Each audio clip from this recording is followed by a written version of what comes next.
할렐루야. 네, 오늘부터 우리 교회도 미드 코로나 시대에 맞이하여 좌석수의 50% 이내로 예배를 드리게 되었습니다. 그래서 이렇게 뵈니까 오랜만에 얼굴 뵙는 분들도 있고 또 여러분들도 아마 오랜만에 뵙지 않을까 이런 생각을 합니다. 그래서 이제 조금씩 일상으로 회복되어지는 그러한 때가 아닌가 생각합니다.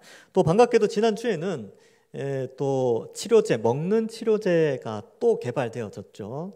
그래서 90% 이상의 효과가 있다라고 하는 것을 보니 아마 곧 이제 대량 생산되어져서 보급이 되어지면 수개월 내에 이 코로나가 종식되지 않을까 이런 기대감을 가지게 됩니다. 그러나 그때까지 우리는 다 철저히 또 방역 수칙을 잘 지키고 또 심령이 더욱더 굳건하게 하여서 신앙을 회복하는 일과 또 방역하는 일에도 우리가 더욱더 신경을 써야 되겠습니다. 또 오늘 또 교회 오니까 아이들이 막 이렇게 지나다니더라고요.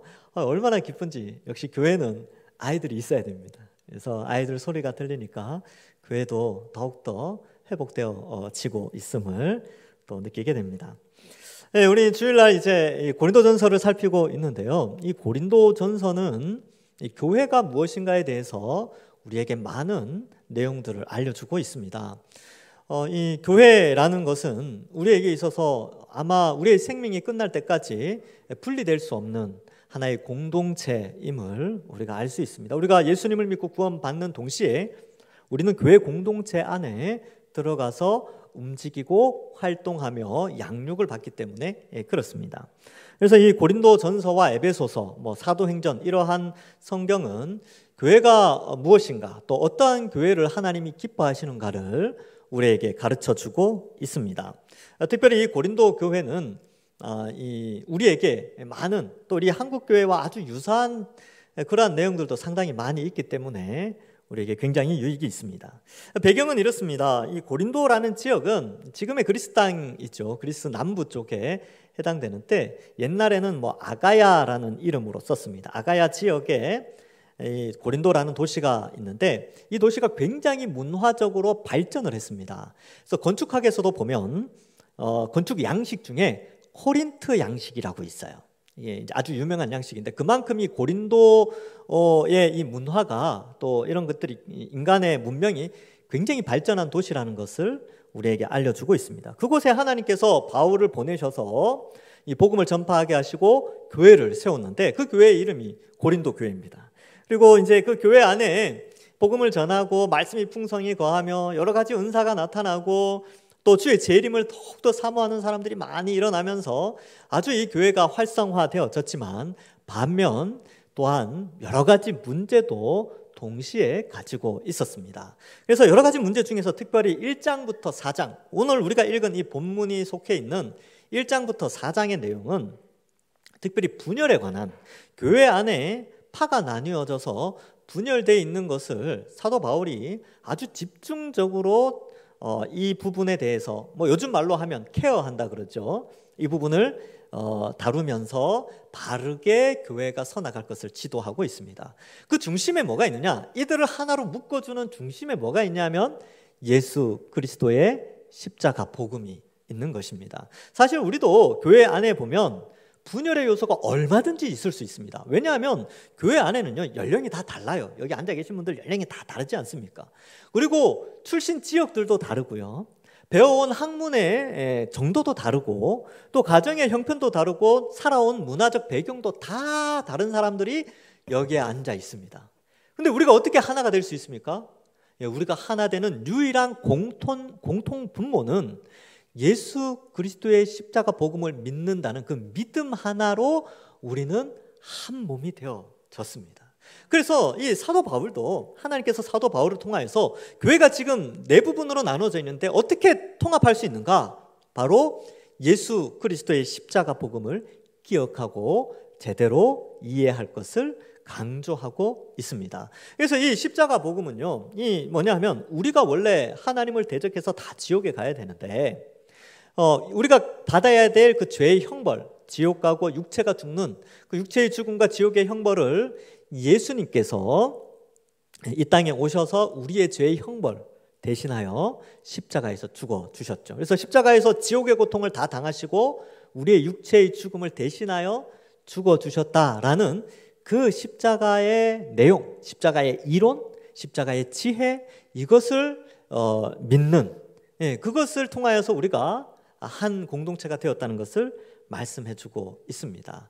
그래서 이 십자가 복음을 통하여서 너희가 분열되는 것이 아니라 우리는 다 한 몸, 한 지체고 한 백성이며 한 하나님의 자녀라는 것을 우리에게 말씀해주고 있는 것입니다. 그래서 이 십자가는요, 예수님의 형벌 대속의 십자가는 하나님이 우리를 구원하시는 지혜를 알려주는 방편이고 하나님이 우리를 구원하시는 능력의 방편으로 십자가를 보여주신 것입니다.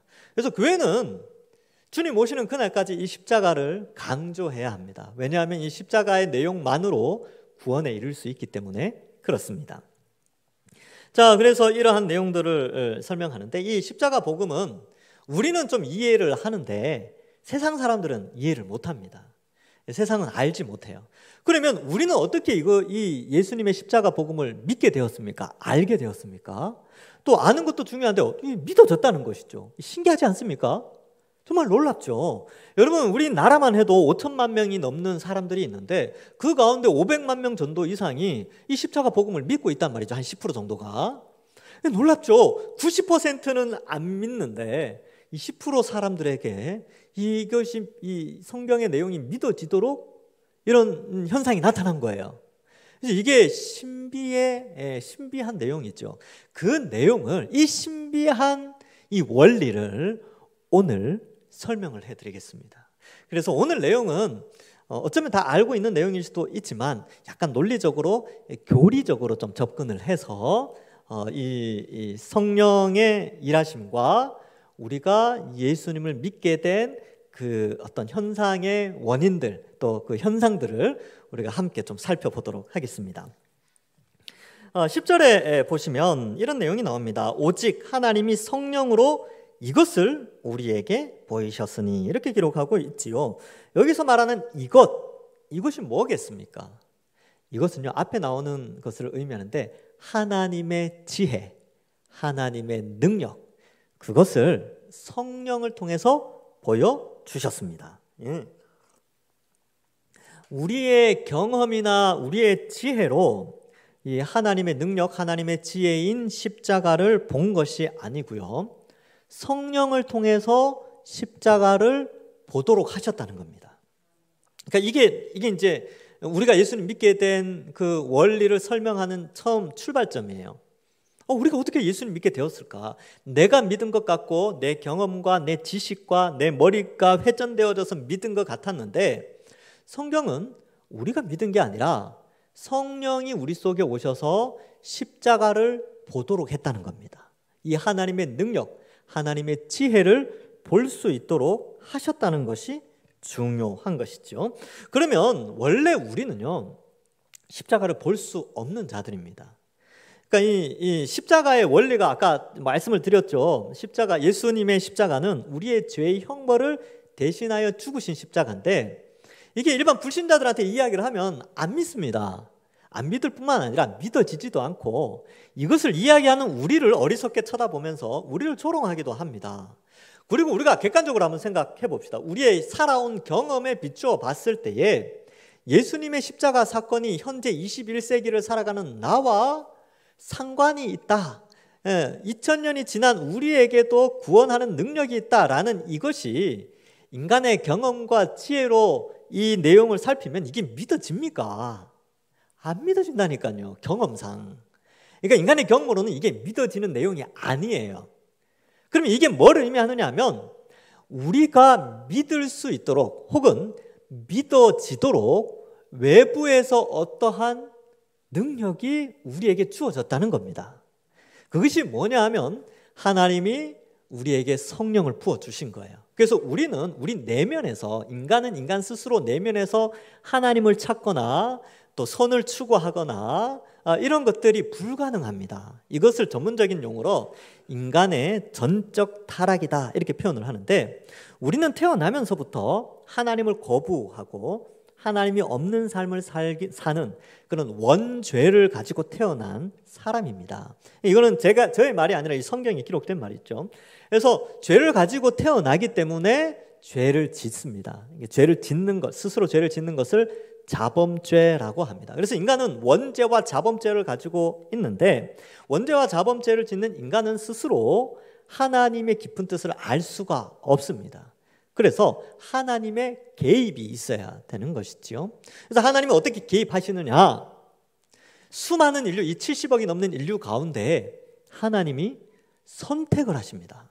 이걸 소명이라고 표현하는데, 영어에서는 이걸 콜링이라고 합니다. 하나님의 부르심. 그래서 하나님이 선택을 하시고 그에게 성령 하나님을 보내어 주셔서 그 성령 하나님이 우리 속에서 우리의 지성과 감정과 의지적인 요소를 변화시켜 예수님을 믿게 하셨습니다. 이 원리가 있다는 것이죠. 이게 좀 이해가 안 되죠. 왜 하필 나를 선택하셨지? 왜 하필 나를? 이해할 수 없죠.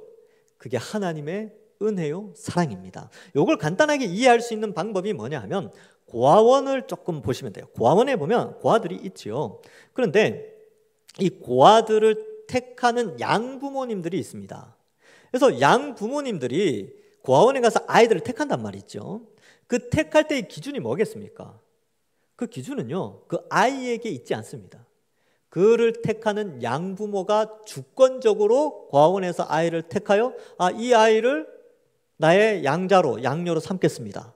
이게 그 양부모의 주권이요, 그 은혜죠. 그 아이가 뭐가 한 게 있겠습니까? 그죠?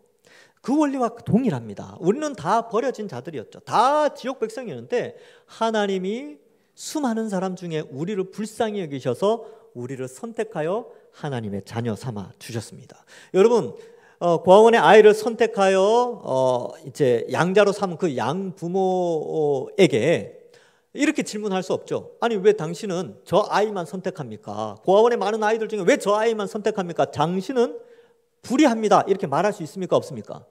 없죠. 오히려 어떻게 말합니까? 참 귀한 선택을 하셨습니다. 저 버려진 아이들 가운데 한 명을 택하여 당신의 자녀 삼아주신 그 사랑이 참 대단하군요. 이렇게 칭찬하지 않습니까? 마찬가지입니다. 우리 하나님도 우리가 다 지옥 가야 되는데 우리를 선택하셨다면 다른 사람을 선택하지 않은 것이 불의한 것이 아니라 나 같은 죄인을 선택하신 그 은혜와 사랑이 위대하시다는 것을 우리는 깨닫게 되는 것이죠. 그래서 어쨌든 선택하셨고요.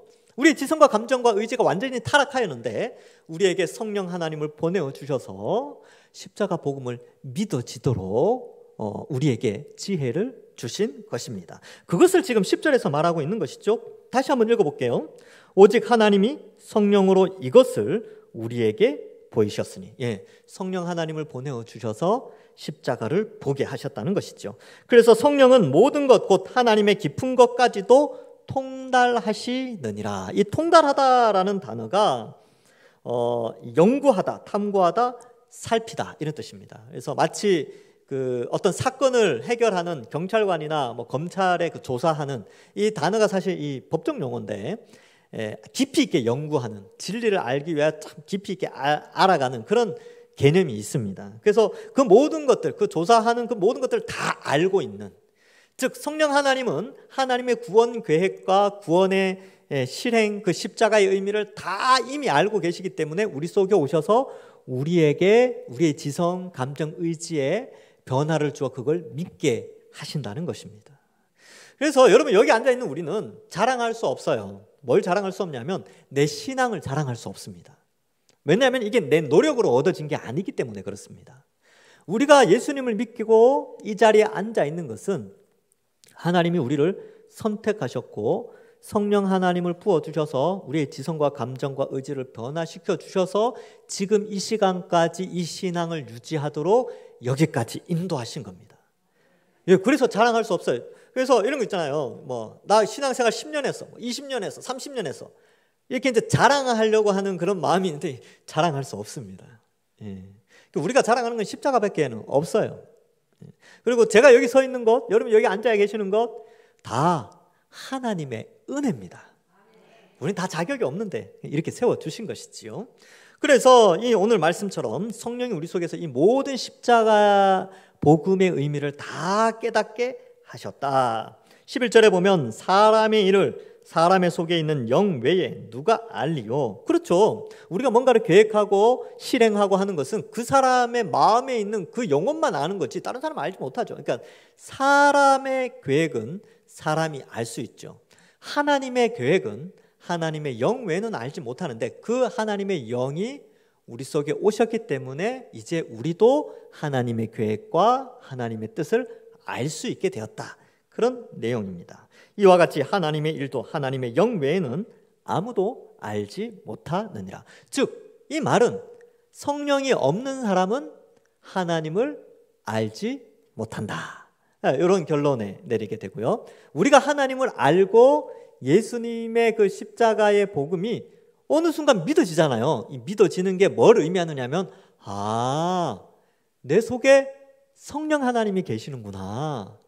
나는 이거 믿을 수 없는데 성령 하나님이 내 속에서 나도 모르는 사이에 나의 생각을 바꾸시고 나의 지성을 바꾸셔서 이 예수님을 믿어지게, 이 예수님의 십자가가 믿어지도록 하셨구나.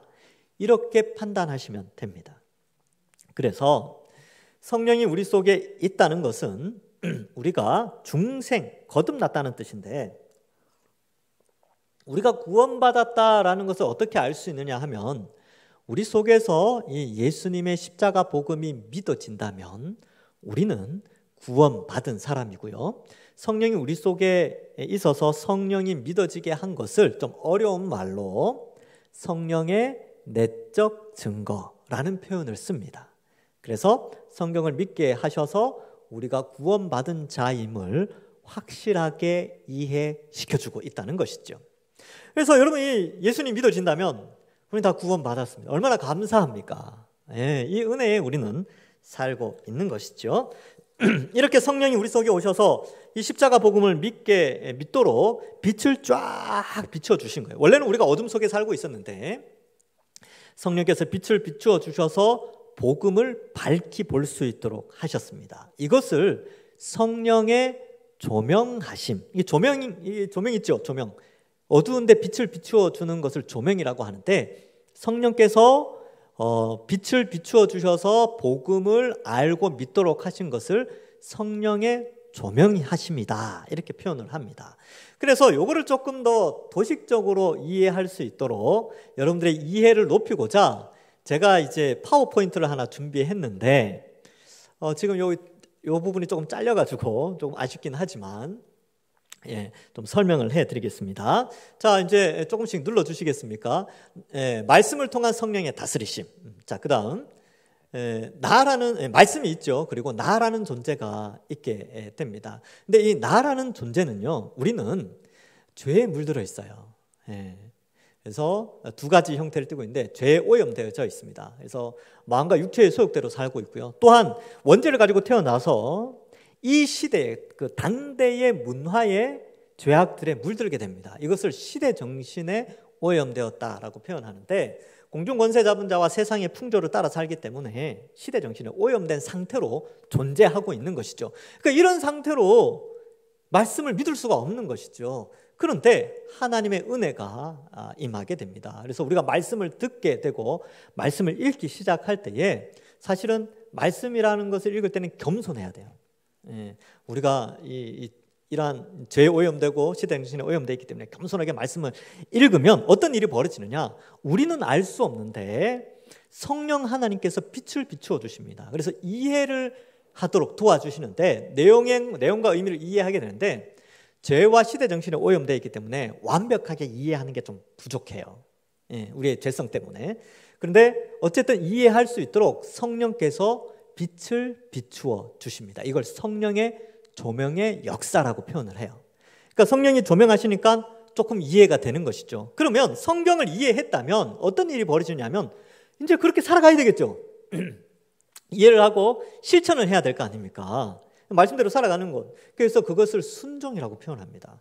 그래서 순종을 하게 되고 그 순종은 내용과 의미를 이해한 만큼 순종을 하게 돼요. 그래서 앞에서 10%, 20% 이해를 했다면 실천도 그 이해한 만큼 실천을 하게 되는데 이것을 성령의 성화의 역사다라고 표현을 합니다. 성령이 우리를 거룩하게 하신다는 것이죠. 그러면 이 순환이 계속되면 어떻게 되겠습니까?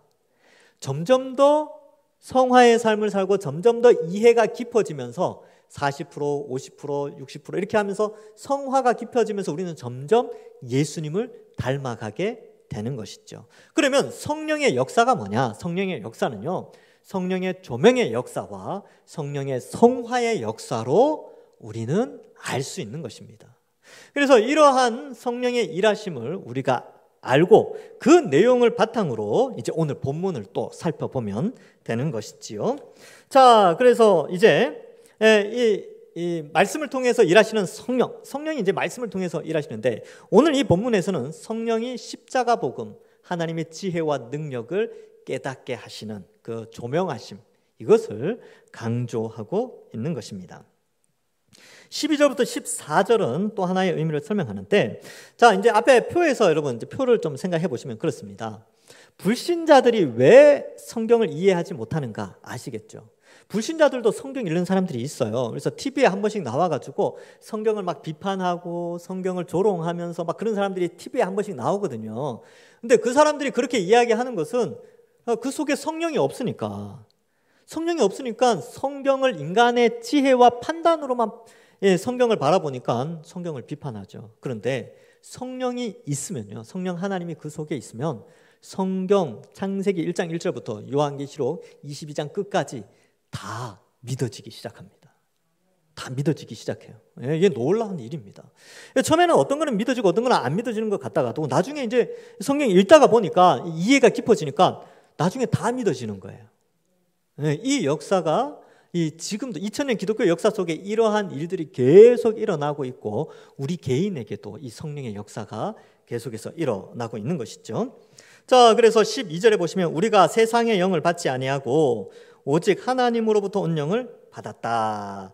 그래서 어떻게 됐습니까? 이는 우리로 하여금 하나님께서 우리에게 주신 것들을 알게 하려 하셨죠. 그래서 하나님 우리에게 주신 것들인데 어떻게 주셨냐면 은혜로 주신 것, 이렇게 되어 있습니다. 하나님이 우리에게 은혜로 주신 게 뭡니까? 먼저는요, 하나님의 은혜가 2000년 전에 성자 예수님이 이 땅에 오셔서 우리의 죄의 형벌을 대신하여 십자가에 죽으신 것이 가장 큰 은혜죠. 하나님께서 태초로부터 지금까지 주님 오실 때까지 가장 큰 은혜는 예수님의 십자가 사건입니다. 그래서 그 십자가로 말미암아 온 인류가 예수님을 믿고 죄 용서함을 받아 구원받을 수 있도록 해주신 이 은혜를 허락하셨고요. 다음으로 또 감사한 은혜는 뭐냐면 바로 성령을 우리에게 보내어 주신 게 또 은혜입니다. 아까 택하심 이야기했죠. 택하신 게 은혜예요. 은혜로 택하여 주셨는데 이 은혜라는 단어의 뜻이 뭐냐 하면 자격이 없음에도 불구하고 공짜로 주시는 선물, 이런 뜻이에요. 이 은혜라는 단어가 영어로는 그레이스죠. 그레이스. 아무런 자격이 없는데 자격 없는 우리에게 공짜로 거저 주시는 선물이 은혜라는 용어인데 성령을 우리 속에 보내어 주셔서 이 십자가 복음을 믿어지게 하신 것도 또한 은혜입니다. 그래서 우리에게 은혜로 주신 것들을 알게 하려 하심이라. 십자가 복음이 은혜입니다. 그래서 이 성령이 우리 속에 오셔서 십자가를 깨닫게 하신 것이 있는데 이 성령이 우리 속에 오신 것을 중생이라고 또 성경은 표현하고 있어요. 그래서 우리가 거듭났다라는 표현을 많이 쓰죠. 거듭난 사람, 다시 태어난 사람, 이런 표현을 쓰는데 이것은 바로 성령이 우리 속에 오신 것을 가지고 거듭났다라고 표현을 합니다. 요한복음 3장 5절에 보면 예수님께서 니고데모에게 이런 말씀을 합니다. 예수께서 대답하시되 진실로 진실로 내게 이르노니 사람이 물과 성령으로 나지 아니하면 하나님 나라에 들어갈 수 없느니라. 물과 성령으로 난다는 것은 성령으로 태어난다는 것을 의미하는데 여러분, 태어나는 것이 자기 의지로 태어납니까? 여러분, 여기 앉아 계신 분들 중에 나는 내가 원하는 때에 태어났다, 이런 분들 손 들어 보십시오. 아무도 없습니다. 우리는 우리의 뜻대로 태어나지 않았습니다. 거듭나는 것도 동일합니다. 우리의 뜻대로 거듭난 게 아니에요. 우리의 뜻대로 중생한 것이 아닙니다. 하나님의 주권에 의하여서 우리가 거듭나게 되었습니다. 그래서 이 우리의 거듭남, 이 중생도 하나님의 주권에 의해서 태어나게 된 것이죠. 그래서 하나님 우리를 선택하시고요, 성령을 부어주셔서 우리를 중생하시고, 또 중생한 우리는 복음을 들음으로 말미암아 내가 죄인임을 깨닫고 회개하게 됩니다. 그리고 믿음이 생기죠. 그래야 믿음이 있는 자는 어떻게 됩니까? 의롭게 여겨지는 거예요.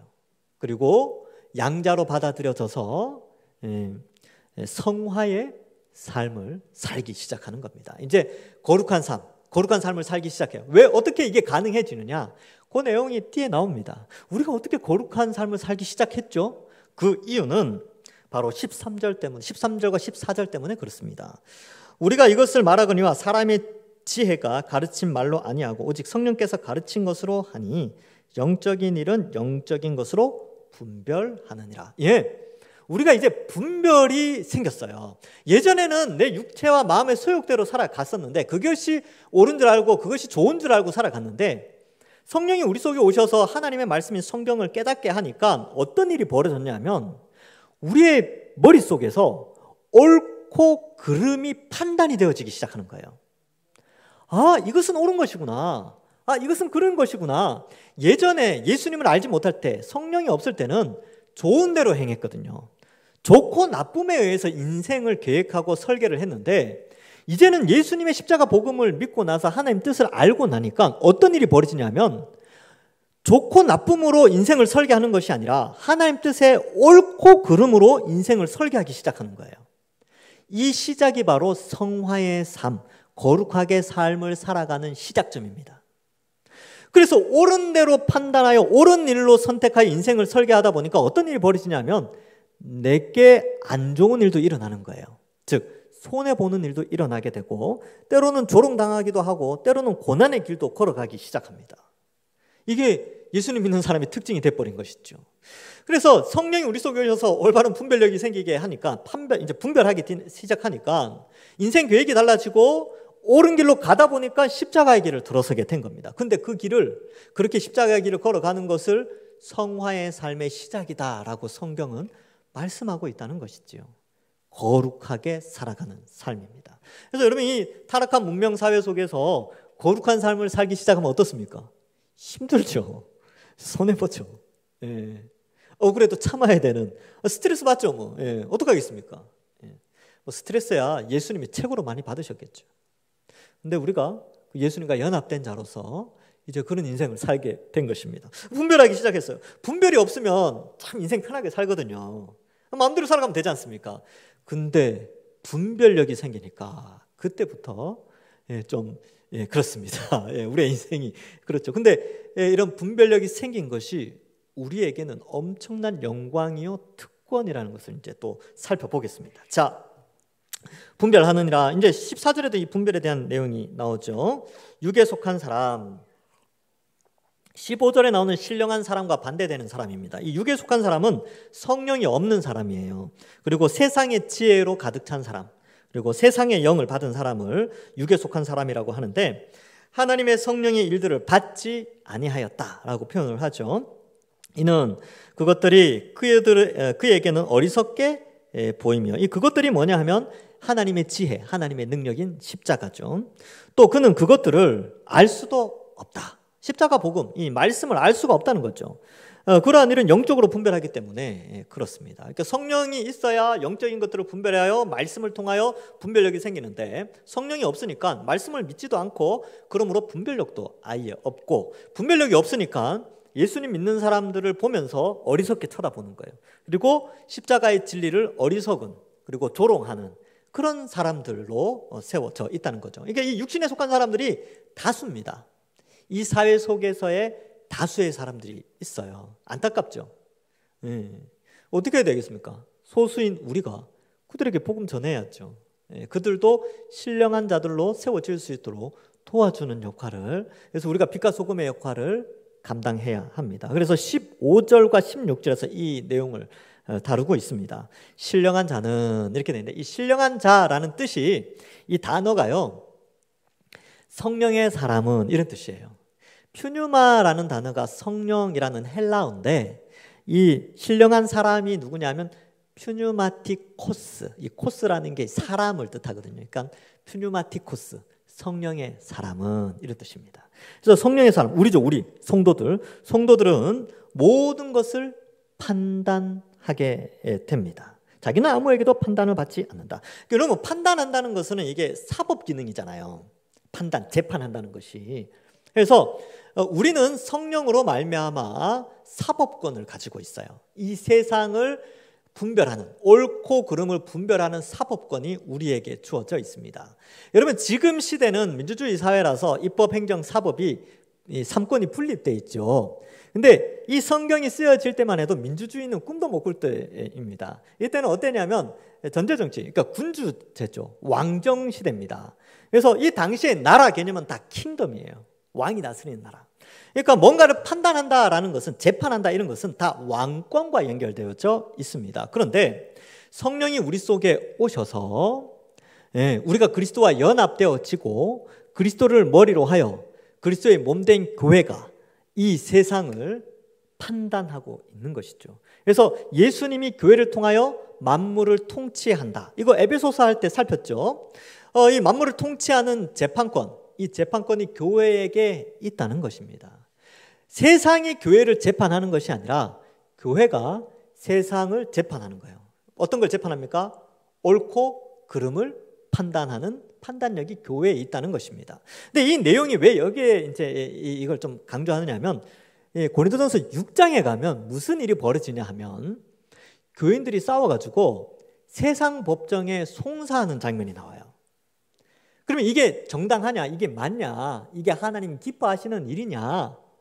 기뻐하지 않는다는 것이죠. 왜냐하면 성도는 성령에 의하여서 이 모든 것을 해결할 판단 능력을 가진 것이 교회 공동체인데, 이 치리권 재판력이 있는데 이걸 세상 법정에 가지고 간다는 것은 하나님이 기뻐하지 않는다라는 것을 또한 이제 설명을 해 주는 것입니다. 6장 가면 다시 이 부분을 또 살피게 되는 것이지요.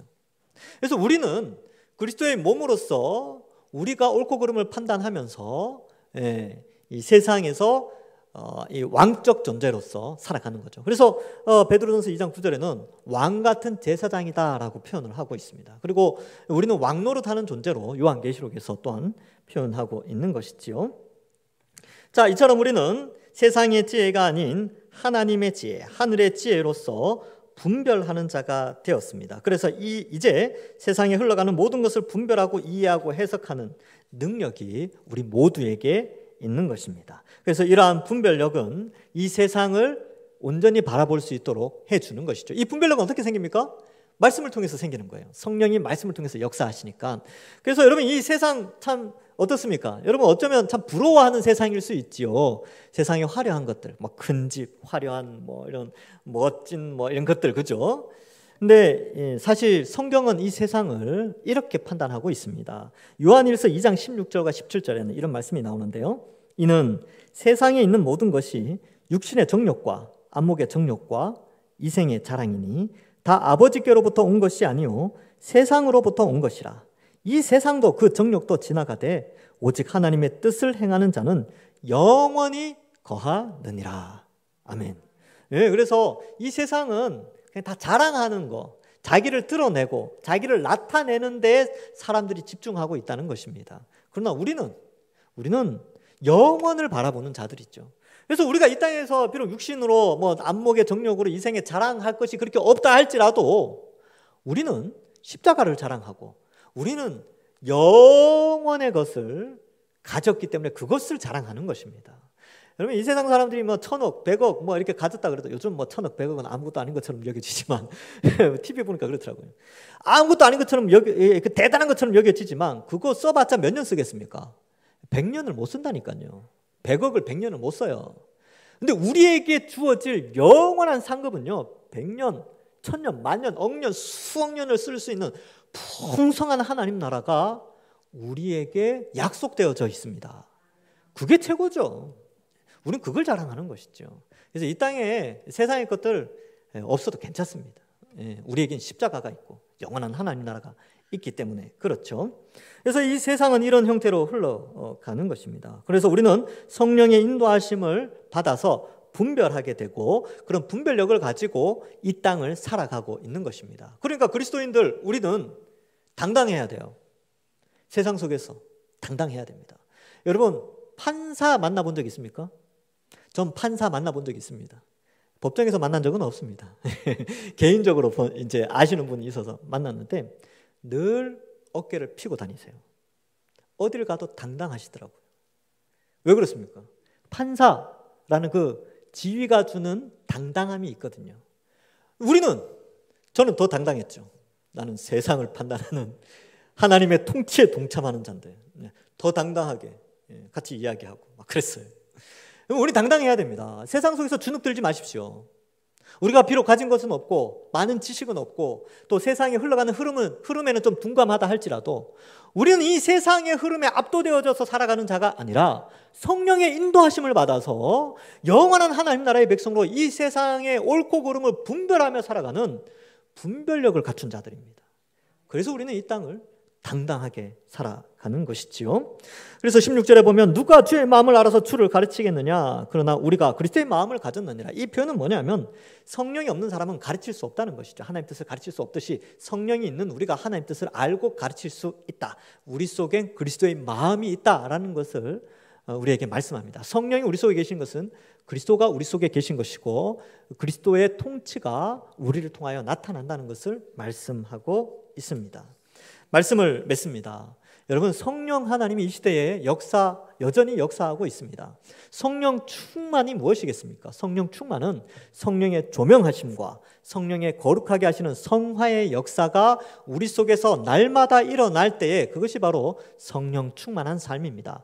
어떤 사람은 성령 충만을 뭔가 짜릿한 것으로, 신비한 체험으로, 아니면 어떤 경험으로, 어떤 감동의 눈물로 표현하는데 그런 것들이 있을 수는 있지만 그것이 성령의 충만을 설명하지는 않습니다. 성경에서 말하는 성령 충만은 바로 성령의 조명하심, 성령의 성화의 역사, 성령의 분별케 하심, 성령이 우리를 통하여 하나님의 통치에 동참하게 하셔서 세상 속에 그리스도인으로 빛과 소금의 역할로 세상 속에 당당하게 살아가는 그러한 삶을 인도하는 것이 바로 성령의 충만함임을 우리에게 가르쳐 주고 있습니다. 아무쪼록 여기 계신 모든 분들은 이 성령의 충만함을 받아서 결국 말씀을 가까이 하고 기도를 가까이 하여서 유명한 노래가 있지요. 성령 충만에 대한 유명한 노래, 어린이 찬양 중에 성령 충만, 성령 충만, 성령 충만으로 말씀 보고 기도하는 우린 하나님 자녀, 이런 어린이 찬양이 있습니다. 근데 그 찬양이요 굉장히 성경적이고 신학적입니다. 그래서 제가 이 찬양을 아주 좋아합니다. 말씀과 기도로 성령의 충만함을 받아 올바른 분별력을 가지고 거룩한 삶을 살아 세상 가운데 당당한 그리스도인으로서 이번 한 주간 살아가시는 우리 모든 동산의 가족들 되기를 주님의 이름으로 간절히 축원합니다. 기도하겠습니다. 하나님 아버지, 은혜를 감사합니다. 자격 없는 우리를 택하여 주셔서 성령을 보내어 주시고 중생케 하셔서 하나님의 말씀을 믿어 분별력을 가지고 세상 가운데 당당한 그리스도인으로 살아갈 수 있도록 인도하여 주시니 감사합니다. 우리가 말씀을 깨달으면서 말씀을 가까이 하면서 성령 충만한 삶, 늘 기도하면서 성령 충만한 삶을 살아가는 우리 모든 주의 백성들 되게 하시고 이 말세의 때에 하나님 우리 동산의 모든 가족들 하나님 앞에 칭찬 듣는 모든 성도들 될 수 있도록 축복하여 주옵소서. 이번 한 주간도 성령 하나님께서 우리를 인도하시고 이끌어 주실 줄 믿사오며 예수님의 이름으로 기도하옵나이다. 아멘.